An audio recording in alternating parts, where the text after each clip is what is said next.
ବାଲିଘାଟ ବିବାଦରୁ ଗୋଷ୍ଠୀ ସଂଘର୍ଷ। ରଟିଲ ବଜାରରେ ମରଣାସ୍ତ୍ରରେ ଆକ୍ରମଣ। ଘଟଣାସ୍ଥଳରୁ ପୋଲିସ 2ଟି ମୋଟରସାଇକେଲ ଓ 2ଟି ମାରଣାସ୍ତ୍ର ଜବତ କରିଛି। କିଶନନଗର ଥାନା ଅନ୍ତର୍ଗତ ମହାନଦୀ ବିଜୁ ସେତୁ ନିକଟ ରଟିଲ ହନୁମାନ ମନ୍ଦିର ବଜାରରେ ଏକ ଅଭାବନୀୟ ଘଟଣା ଘଟିଯାଇଛି। ଶୁକ୍ରବାର ଅପରାହ୍ନରେ 2ଟି ମୋଟରସାଇକେଲରେ 4 ଜଣ ଯୁବକ ଆସି ଜଣେ ବ୍ୟକ୍ତିକି ଧାରୁଆ ମାରଣାସ୍ତ୍ରରେ ଅତର୍କିତ ଆକ୍ରମଣ କରିଛନ୍ତି। ଖବର ପାଇ କିଶନନଗର ପୋଲିସ ଘଟଣାସ୍ଥଳରେ ପହଞ୍ଚି ଆକ୍ରମଣକାରୀ 3 ଜଣଙ୍କୁ କାବୁ କରି ଥାନାରେ ଅଟକ ରଖି ପଚରାଉଚରା କରୁଛି।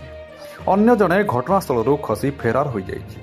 ଘଟଣାସ୍ଥଳରୁ ପୋଲିସ 2ଟି ମୋଟରସାଇକେଲ ଓ 2ଟି ମାରଣାସ୍ତ୍ର ଜବତ କରିଛି।